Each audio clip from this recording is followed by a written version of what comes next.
Que sienta como estaba, no estaría mejor. No dice que no te ves. No me veo, lo hago a ¿Cómo ciegas. hace la silla? Porque no hay que pasar por la aguja. A balcones, ¿no? A balcones. Ahí tengo yo un compañero que también le gusta mucho hacer eso. Lo que pasa es que lleva demasiado.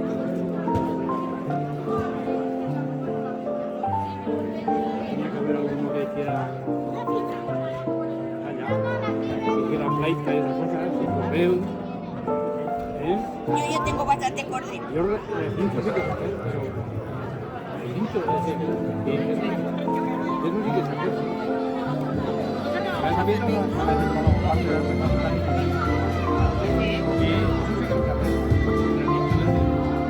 Mi padre es parmeño.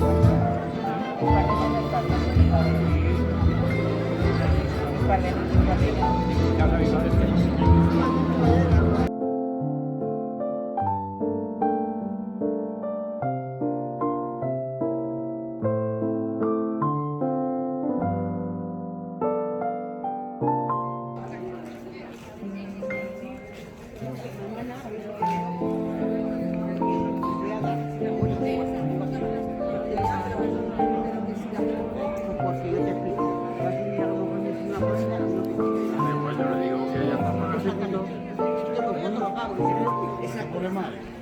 Yo sabiéndolo le digo, ya están pagadas. Exactamente. Le digo, están pagadas desde ayer.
Desde el ayuntamiento os hemos preparado un detalle para que recordéis siempre este día, por lo que vaya en el escenario y demás.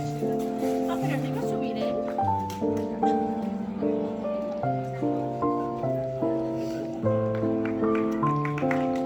¿Cómo sí que tienen que subir?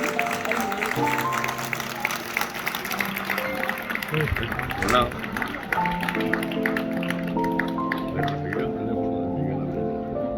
Le conseguí el teléfono de Miguel Abril. Para que así no lo veo. Un abrazo más fuerte, ¿no? Ahí.